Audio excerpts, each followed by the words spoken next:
ये आकाशवाणी रायपुर है। प्रादेशिक समाचार बुलेटिन के साथ मैं रत्ना साहू।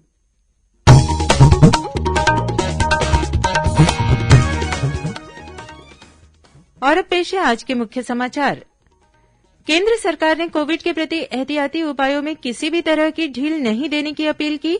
राष्ट्रीय विधिक सेवा प्राधिकरण के निर्देश पर आज छत्तीसगढ़ में राष्ट्रीय लोक अदालत का आयोजन किया गया। प्रदेश में कल 50,000 किलो फलदार पौधों के बीज सहित 25 लाख सीड बॉल की बोआई की जाएगी और अगले 24 घंटों के दौरान प्रदेश में कई स्थानों पर हल्की से मध्यम और 1-2 स्थानों पर भारी बारिश होने की संभावना।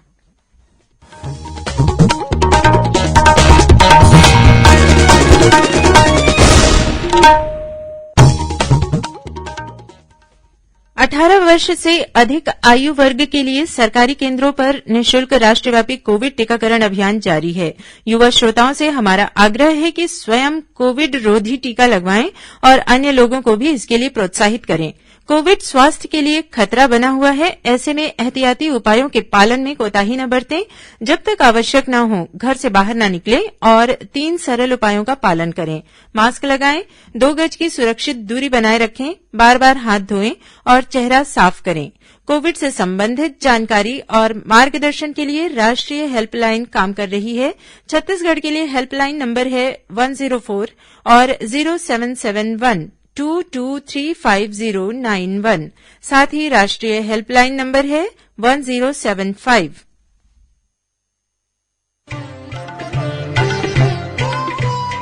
कोविड-19 से बचाव और सुरक्षित रहने के 3 उपाय। मास्क लगाएं, 2 गज दूरी है जरूरी, सुरक्षित दूरी रखें, हाथ और मुंह साफ रखें।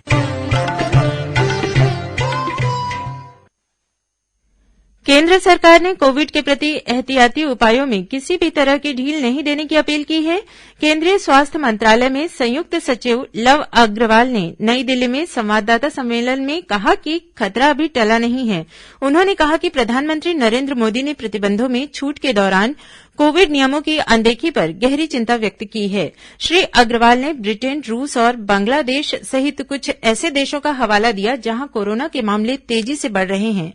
वहीं नीति आयोग के सदस्य डॉक्टर वीके पॉल ने कहा है कि लोगों को कोविड से बचाव के सभी नियमों का कड़ाई से पालन करना चाहिए। पर्यटन स्थल सहित सभी जगहों पर मास्क पहनने और सुरक्षित दूरी के नियमों का पालन करना चाहिए। उन्होंने कहा कि इसमें किसी तरह की लापरवाही के गंभीर परिणाम हो सकते हैं।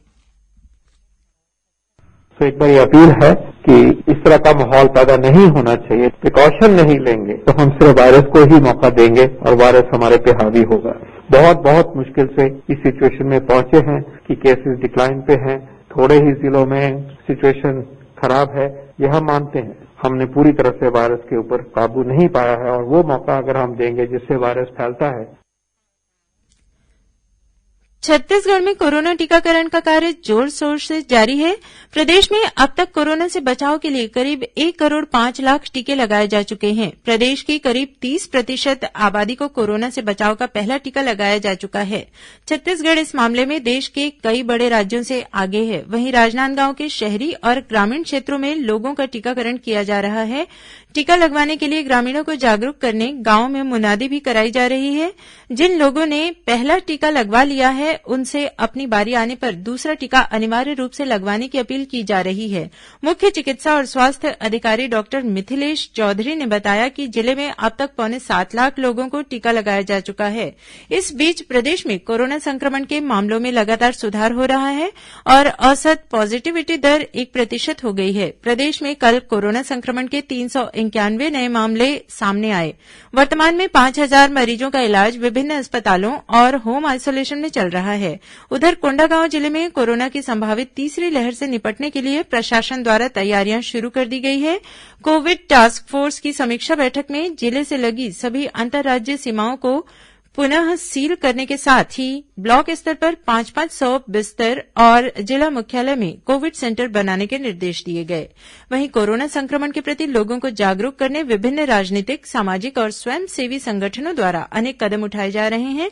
इसी कड़ी में भारतीय जनता युवा मोर्चा के कार्यकर्ताओं ने मुंगेली में कोरोना के प्रति जन जागरूकता के लिए 1 दिवसीय नगर सैनिटाइजेशन अभियान चलाया। इस दौरान मुख्य मार्गों, धार्मिक और सार्वजनिक स्थलों को सैनिटाइज किया गया।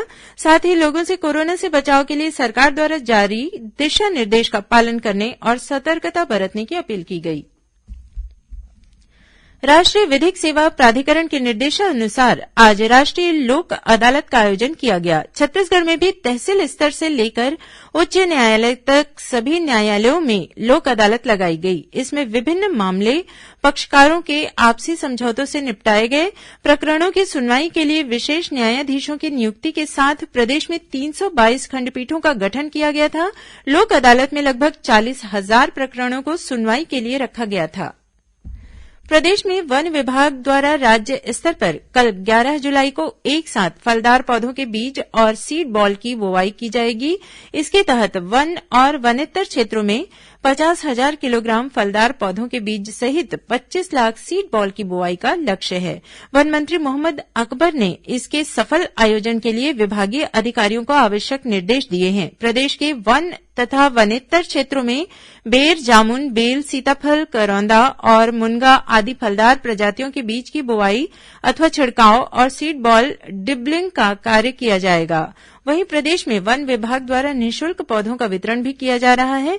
इसके लिए 275 नर्सरियों में 3 करोड़ 89 लाख से अधिक पौधे तैयार किए गए हैं। इनमें इमारती, फलदार, लघु वनोपज, वनौषधि, शोभादार, छायादार और बांस प्रजाति के पौधे शामिल हैं।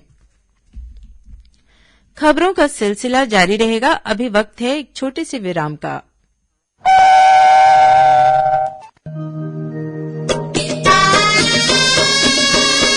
आपकी बात माननीय मुख्यमंत्री श्री भूपेश बघेल के साथ। सुनिए लोकवाणी की 19वीं कड़ी 11 जुलाई को सुबह 10:30 बजे से। लोकवाणी में इस बार माननीय मुख्यमंत्री विकास का नया दौर विषय पर प्रदेशवासियों से बातचीत करेंगे। छत्तीसगढ़ के सभी आकाशवाणी केंद्रों, FM रेडियो एवं क्षेत्रीय समाचार चैनलों पर जनसंपर्क विभाग छत्तीसगढ़ शासन द्वारा प्रसारित।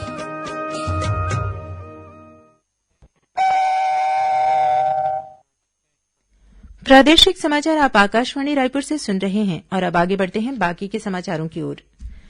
छत्तीसगढ़ में रुर्बन मिशन के तहत किए जा रहे कार्यों को एक बार फिर राष्ट्रीय स्तर पर सराहना मिली है। केंद्रीय ग्रामीण विकास मंत्रालय की परफॉर्मेंस रिव्यू कमेटी की बैठक में रुर्बन मिशन के अंतर्गत रायपुर जिले के मंदिर हसौद क्लस्टर में अन्नपूर्णा ग्राम संगठन द्वारा संचालित मल्टी एक्टिविटी सेंटर में पेवर ब्लॉक और फ्लाई ऐश ब्रिक्स उत्पादन कार्य को काफी सराहा गया। केंद्र सरकार के अधिकारियों ने सभी राज्यों को अधिक से अधिक आजीविका गतिविधियों को स्व सहायता समूह के माध्यम से संचालित करने का सुझाव दिया।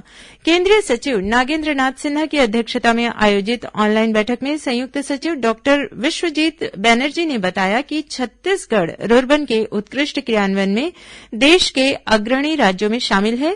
केंद्र सरकार द्वारा चयनित देश के 75 उत्कृष्ट क्लस्टर्स में छत्तीसगढ़ के सर्वाधिक 13 क्लस्टर्स को शामिल किया गया है। माओवादी प्रभावित सुरक्षा संबंधी व्यय SRE की सूची से प्रदेश के बालोद जिले को हटाकर अब मुंगेली जिले को शामिल किया गया है। केंद्रीय गृह मंत्रालय के निर्देश पर छत्तीसगढ़ पुलिस मुख्यालय द्वारा इस संबंध में आदेश जारी कर दिया गया है। इसके तहत मुंगेली जिले को अलग से बजट और पुलिस कर्मियों को अतिरिक्त संसाधन की सुविधा मिलेगी। जिले का खुड़िया चौकी क्षेत्र माओवाद प्रभावित कवर्धा जिले और मध्य प्रदेश के डिंडौरी जिले की सीमा से लगा हुआ है। इस बीच भारतीय जनता पार्टी के प्रदेश प्रवक्ता संजय श्रीवास्तव ने प्रदेश में माओवादी वारदातों के साथ ही अब माओवाद प्रभावित इलाकों में हो रही बढ़ोतरी पर चिंता जताते हुए राज्य सरकार की कार्यप्रणाली पर सवाल उठाया है। श्री श्रीवास्तव ने आरोप लगाया कि मुंगेली जिले को SRE जिले में शामिल किया जाना माओवादी मोर्चे पर प्रदेश सरकार की विफलताओं का एक और प्रमाण है। मुख्यमंत्री भूपेश बघेल की मासिक रेडियो वार्ता लोकवाणी की 19वीं कड़ी का प्रसारण कल 11 जुलाई को किया जाएगा। मुख्यमंत्री लोकवाणी में इस बार विकास का नया दौर विषय पर प्रदेशवासियों से चर्चा करेंगे। लोकवाणी का प्रसारण छत्तीसगढ़ स्थित आकाशवाणी के सभी केंद्रों, FM रेडियो और सभी क्षेत्रीय समाचार चैनलों से सुबह 10:30 से 11 बजे तक किया जाएगा। राज्य निर्वाचन आयोग ने भिलाई, चरौदा नगर निगम और सारंगढ़ नगर पालिका में आम निर्वाचन तथा रायगढ़, बेमेतरा, उतई और थान खमरिया में उप निर्वाचन के लिए फोटोयुक्त मतदाता सूची तैयार करने के लिए कार्यक्रम जारी कर दिया है। कार्यक्रम के अनुसार मतदाता सूची पर दावा आपत्तियां 25 अगस्त को दोपहर 3 बजे तक प्रस्तुत की जा सकेंगी। दावा आपत्ति के निराकरण के बाद मतदाता सूची का अंतिम प्रकाशन 30 सितंबर को किया जाएगा। उल्लेखनीय है कि प्रदेश में भिलाई, बीरगांव और रिसाली नगर निगम सहित 16 निकायों में आम चुनाव और दर्जन भर निकायों के लगभग 20 वार्डों में उपचुनाव कराया जाना प्रस्तावित है।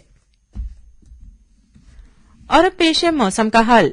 प्रदेश में अगले 24 घंटों के दौरान कई स्थानों पर हल्की से मध्यम बारिश होने की संभावना है। वहीं 1-2 स्थानों पर भारी बारिश होने तथा आकाशीय बिजली गिरने की चेतावनी भी दी गई है।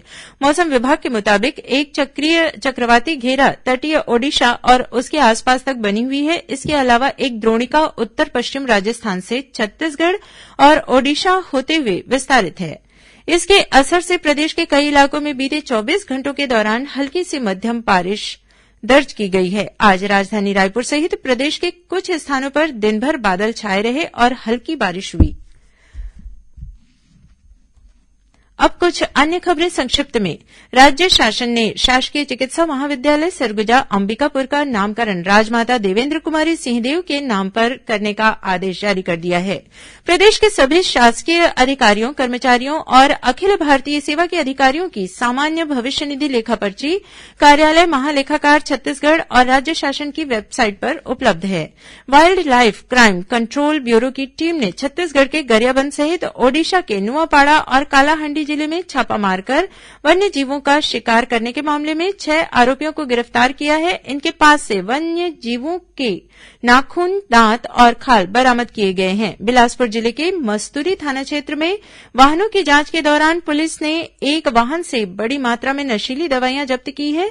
इस मामले में 2 आरोपियों को गिरफ्तार किया गया है। महासमुंद जिले के सीमावर्ती इलाके में लिलेसर नदी घाट से पुलिस ने 88 किलो गांजा के साथ एक व्यक्ति को गिरफ्तार किया है। जब्त गांजे की अनुमानित कीमत 17.5 लाख रुपये से अधिक बताई गई है। धमतरी पुलिस ने श्याम तराई नाका के पास एक वाहन से बड़ी मात्रा में जर्दायुक्त गुटखा जब्त किया है, जिसकी कीमत 6 लाख रुपये बताई गई है। राजनांदगांव जिले में तुमड़ी बोड़ और चिचोला पुलिस ने खेतों में लगी सिंचाई पाइपों की चोरी करने के मामले में 6 आरोपियों को पकड़ा है। और राजनांदगांव जिले में सोमनी पुलिस ने एक व्यक्ति का अपहरण कर 30 लाख रुपये की फिरौती मांगने के मामले में 3 आरोपियों को गिरफ्तार किया है।